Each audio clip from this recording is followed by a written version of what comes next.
میرا سارا قصور میرا ہے، بچیوں کو تانے دے دے کے اپنے آپ سے دور نہ کرتا نا۔ یہ تو کھو گئی تھی، اتنے سالوں بعد آپ کو کہاں سے ملی؟ کیوں یہ تم یاد؟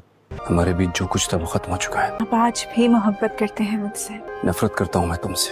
ناظرین، ڈرامہ سیریل جانثار آخرکار اپنے اختتام کو پہنچنے والا ہے۔ ڈرامہ سیریل جانثار کی لاسٹ ایپیسوڈ بہت ہی زیادہ انٹرسٹنگ ہونے والی ہے۔ لاسٹ ایپیسوڈ میں آپ دیکھیں گے دعا کے پاس کشمالہ کے خلاف ثبوت تو آ چکا ہوتا ہے اور اب وقت بھی آ چکا ہے کہ کشمالہ کا چہرہ سب کے سامنے بے نقاب کیا جائے، اور اس سے بہترین موقع اور کیا ہو سکتا ہے۔ زوار کی برسی ہوتی ہے، گھر پہ سارے لوگ ہی جمع ہوتے ہیں۔ دعا نوشیروان کے گھر پہنچ جاتی ہے۔ نوشیروان جیسے ہی دعا کو دیکھتا ہے وہ دعا سے کہتا ہے تم یہاں کیوں آئی ہو؟ تمہارا یہاں کیا کام ہے؟ دعا کہتی ہے میں یہاں آپ سے ملنے آئی ہوں، آپ کو دیکھنے آئی ہوں۔ نوشیروان دعا سے کہتا ہے میں تم سے نفرت کرتا ہوں۔ دعا نوشیروان سے کہتی ہے آپ کی آنکھیں کچھ اور کہہ رہی ہیں جبکہ زبان کچھ اور، آپ آج بھی مجھ سے محبت کرتے ہیں۔ نوشیروان دعا سے کہتا ہے ہمارے درمیان جو کچھ بھی تھا اب وہ ختم ہو چکا ہے۔ دعا نوشیروان سے کہتی ہے ایسا کچھ بھی نہیں ہے اور آج میں آپ کے سامنے اپنی بے گناہی ثابت کر کے رہوں گی۔ اور وہیں دوسری طرف فضا کے ساتھ آج تک برا ہی ہوتا رہا ہے اور اب فضا کی زندگی میں بھی اچھا وقت شروع ہونے والا ہے۔ فضا جس اسکول میں ٹیچنگ کر رہی ہوتی ہے اس اسکول کا پرنسپل فضا سے کہتا ہے مس فضا آپ تو یہ بات جانتی ہیں پچھلے سال ہی میری بیوی کی ڈیتھ ہو چکی ہے اور میرے ساتھ اب 2 چھوٹی بچیاں ہیں جنہیں ماں کی ضرورت ہے اور میں چاہتا ہوں کہ آپ ان بچیوں کی ماں بن جائیں۔ میرا مطلب ہے کہ میں آپ سے شادی کرنا چاہتا ہوں۔ فضا پرنسپل کی بات سن کر کافی حیران ہوتی ہے۔ پرنسپل فضا سے کہتا ہے میں آپ کو پریشرائز نہیں کر رہا، پہلے آپ اچھی طرح سے سوچ لیں پھر جواب دیجیے گا، مجھے کوئی جلدی نہیں۔ وہیں دوسری طرف اسلم صاحب کو اپنی غلطی کا احساس ہو چکا ہوتا ہے۔ وہ اپنی بیوی سے کہتا ہے کہ میں نے اپنی بچیوں کے ساتھ بہت زیادتی کی ہے، اگر میں یوں اپنی بچیوں کو تانے دے دے کر خود سے دور نہ کیا ہوتا تو آج میری بچیوں کے ساتھ جو کچھ بھی ہو رہا ہے ایسا کچھ نہ ہوتا۔ اسلم صاحب کی بیوی فہمیدہ اسلم صاحب کو سمجھاتے ہوئے کہتی ہے آپ ایسا نہ سوچیں، آپ نے ہمیشہ میری اور بچیوں کی بھلائی ہی سوچی ہے۔ یہاں بابا سائیں کے سامنے کشمالہ کی سچائی آنے والی ہے کیونکہ جعفر نے بابا سائیں کو زوار کی ڈائری دے دی ہوتی ہے جس میں زوار نے کشمالہ کی تمام سچائی لکھی ہوتی ہے اور اسی وجہ سے کشمالہ نے اپنے شوہر زوار کو مروایا ہوتا ہے کہ کہیں اس کی سچائی سب کے سامنے نہ آ جائے، اور آخر کار کشمالہ کی سچائی بابا سائیں کے سامنے آ ہی جاتی ہے۔ بابا سائیں جیسے ہی ڈائری پڑھتے ہیں ان کے پاؤں تلے زمین نکل جاتی ہے، انہیں یقین نہیں آ رہا ہوتا کہ کشمالہ اس حد تک کیسے گر سکتی ہے۔ بابا سائیں ہاتھ میں ڈائری لیے نیچے آتے ہیں تو اماں سائیں ڈائری دیکھ کر پوچھتی ہیں سائیں یہ ڈائری آپ کے پاس کہاں سے آئی؟ یہ تو زوار کی ڈائری ہے اور یہ تو کافی پہلے گم ہو چکی تھی۔ بابا سائیں کہتے ہیں یہ ڈائری مجھے جعفر نے لا کر دی ہے، اس ڈائری میں کشمالہ کی ساری حقیقت بیان ہے۔ یہ سنتے ہی کشمالہ کے پاؤں تلے زمین نکل جاتی ہے۔ اب کشمالہ کے پاس بھاگنے کا کوئی دوسرا راستہ نہیں ہوتا۔